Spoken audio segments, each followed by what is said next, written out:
आप सभी को मैं समान अध्ययन का महा रिवीजन करवा रहा हूँ। महा रिवीजन आपका प्रारंभिक परीक्षा के जितने भी महत्वपूर्ण सब्जेक्ट हैं, तो आप देखते हैं कि उनके इम्पॉर्टेंट टॉपिक्स मैंने बहुत फास्ट फॉरवर्ड आपको पढ़ाए हैं।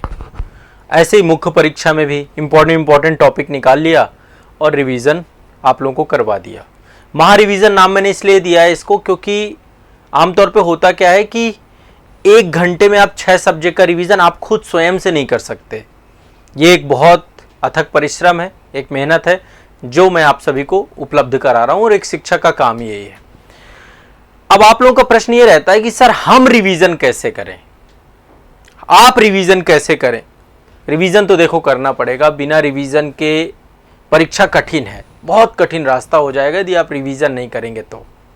कॉन्फिडेंस नहीं रहेगा और चीज़ें ऐसा लगेगा भूल रहे हैं, बस मन में यही बना रहेगा। ये ज़्यादातर बच्चों की समस्या है, उनको लग रहा है जो भी पढ़ रहे हैं भूल रहे हैं, जो भी पढ़ रहे हैं भूल रहे हैं।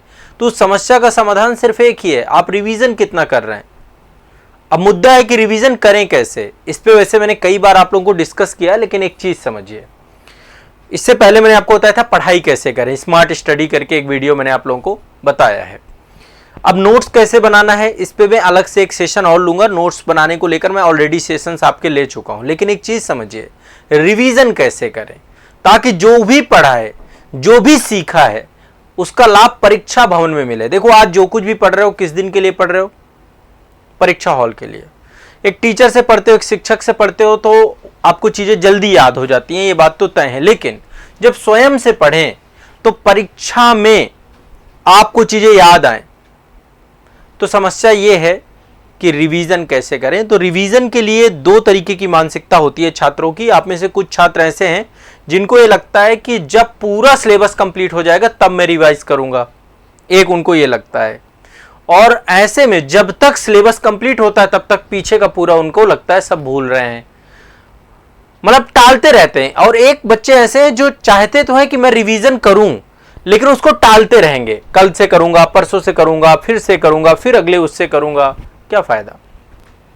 तभी महा रिवीजन सीरीज में मैं आपसे कहता हूं कि आप रेगुलर मेरे साथ कम से कम महा रिवीजन में रहोगे तो भी आपका रिवीजन होता रहेगा, आपका सिलेबस आपको मैं याद कराता रहूंगा, ठीक है। लेकिन आपको भी चाहिए कि जो कुछ भी आप आज पढ़ रहे हैं, जैसे आज आपने कुछ पढ़ा, अब उसको 24 घंटे के अंदर अंदर रिवाइज कर लें। यानी आपका पूरी पढ़ाई का एक रिवीजन स्लॉट होना चाहिए। आप यदि 6 घंटे पढ़ते हैं, 7 घंटे पढ़ते हैं, 8 घंटे पढ़ते हैं, 10 घंटे पढ़ते हैं, तो उस पूरी पढ़ाई का 1/4 हिस्सा अपना रिवीजन स्लॉट बनाइए। 1/4 1/4 हिस्सा मतलब टोटल टाइम का। जैसे मान लीजिए कोई बच्चा 12 घंटे पढ़ रहा है तो यानी 3 घंटे उसको अपना रिवीजन स्लॉट रखना चाहिए, समझ रहे हैं। यदि कोई बच्चा मान लीजिए 8 घंटे पढ़ रहा है तो 2 घंटे का कम से कम रिवीजन स्लॉट रखना चाहिए, कम से कम 2 घंटे का रिवीजन स्लॉट रखना चाहिए। यदि कोई बच्चा 6 घंटे पढ़ रहा है तो 1.5 घंटे का कम से कम रिवीजन स्लॉट रखना चाहिए अपना। तो पर डे का एक रिवीजन स्लॉट बनाओ जिसमें आपको केवल रिवाइज करना है, कुछ नया नहीं पढ़ना है। पहली चीज तो ये बनाइए आप उसे।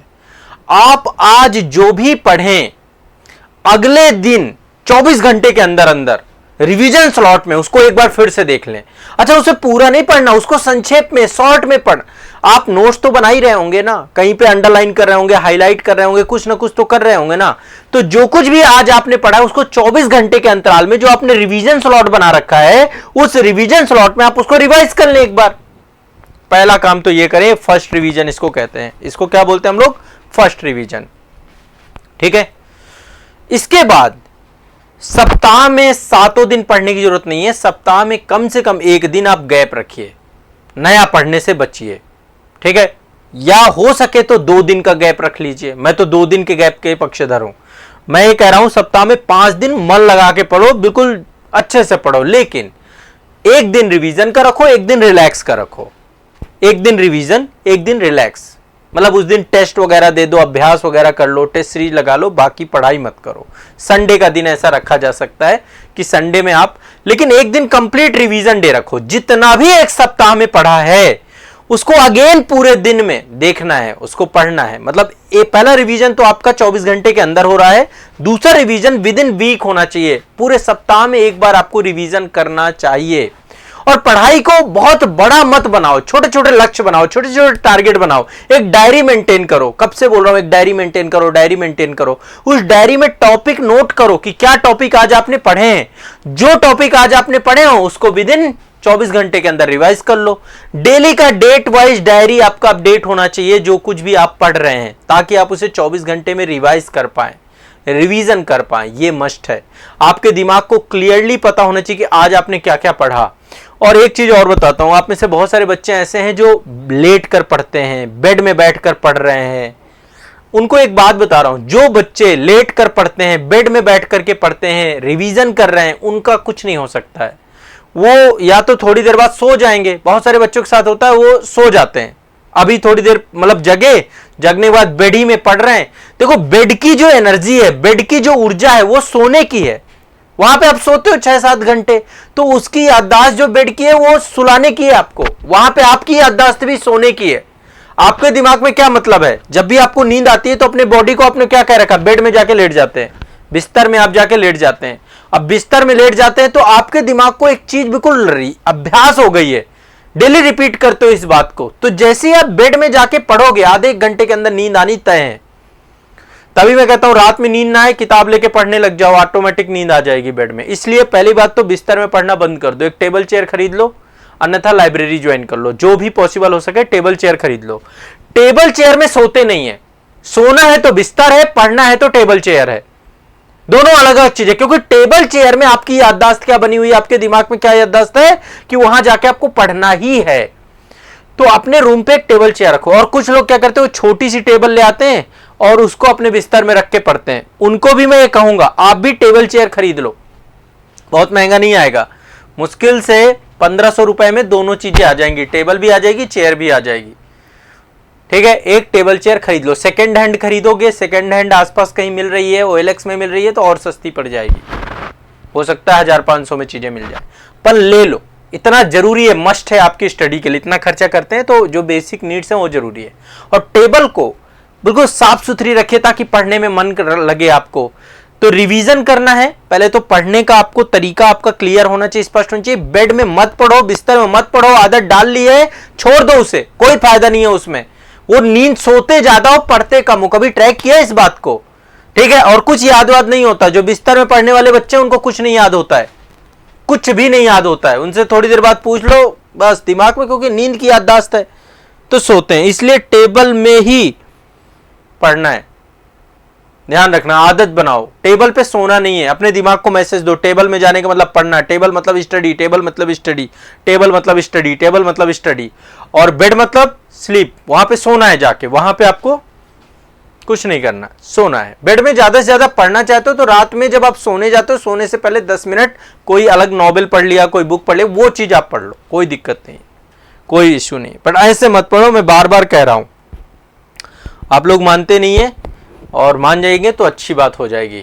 दूसरा, पढ़ाई के छोटे छोटे लक्ष्य बना के पढ़ो, पढ़ाई के छोटे छोटे लक्ष्य बना के पढ़ो, पूरा रिवीजन करने की कोशिश करो। ठीक है, टेस्ट सीरीज भी लगा रहे हैं तो टेस्ट सीरीज में भी पीछे डिटेल में एक्सप्लेनेशन है, तो टेस्ट सीरीज से भी रिवीजन होता है आपका, एक्सप्लेनेशन जो डिटेल में उससे भी रिवीजन होता है, आपको पता नहीं होता। टेस्ट सीरीज इसीलिए देना चाहिए आपको। ठीक है, और प्रारंभिक परीक्षा से पहले कम से कम 15 दिन पहले कंप्लीट रिवीजन करना है, केवल नया कुछ नहीं पढ़ना है, केवल रिवीजन। जितना ज्यादा रिवीजन करके जाओगे एग्जाम में उतना सॉलिड हो जाएगा। रिवीजन जरूर करें, रिवीजन अवश्य करें, रिवीजन बहुत जरूरी है।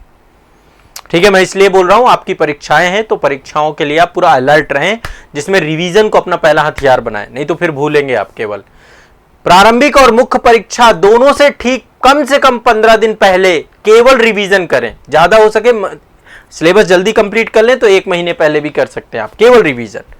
ठीक है, तो इसलिए मेरी 2-3 बातों को आपको दिमाग में बैठा के रखना है। सिलेक्शन होगा, सिलेक्शन बड़ी चीज नहीं है। आप रिवीजन करने को टालते रहते हैं, आप अभ्यास करने को टालते रहते हैं, कैसे होगा फिर आपका, कैसे आपको चीजें याद रहेंगी? और टेबल चेयर पे ही पढ़ने की आदत डालिए। जो बच्चा टेबल चेयर पे पढ़ता है वो बिस्तर में पढ़ने वाले से कम 4 गुना प्रोडक्टिविटी रखता है, उसे 4 गुना जल्दी याद होता है। ठीक है, याददाश्त की जो समस्या है। ठीक है, और बाकी महा रिवीजन सीरीज ये आपकी कारगर है, इस पे मैं आप लोगों के लिए काम करवा ही रहा हूं, आपको कोई टेंशन नहीं लेना। यहाँ पे तो हम कोशिश यही कर रहे हैं कि चीज़ें आपकी एक बार रिकॉल हो जाएं। और मैं इतना मान के चल रहा हूं, जो लोग इस बैच से जुड़ते हैं, मेरे महारिवीजन बैच से, 100% उनका सिलेबस काफ़ी हद तक कंप्लीट होगा। ये बात होगा, नहीं है चलो ठीक है, पहली बार कर रहे हैं तो फिर रिवीजन का रिवीजन करो। यदि फर्स्ट टाइम पढ़ रहे हैं आप तो फिर इसको भी घर पे पढ़ो, एक बार रिवाइज करो। जब चीज़ों को रिवाइज करोगे तो पहला पर डे 24 घंटे के अंदर रिवीजन होना चाहिए, दूसरा सप्ताह में एक बार रिवीजन होना चाहिए, और एक बार महीने में कम से कम कोशिश करो कि 3-4 दिन निकाल के जितना भी महीने भर का पढ़ा है उसको रिवाइज कर डालो। 3 रिवीजन के बाद चीज़ें दिमाग में बैठ जाएंगी, आपको कोई भी दिक्कत नहीं होगी। मेरा आप सभी से बस इतना सी आग्रह है, इतना ही आपसे कहना चाहता हूँ। ठीक बा, चलिए।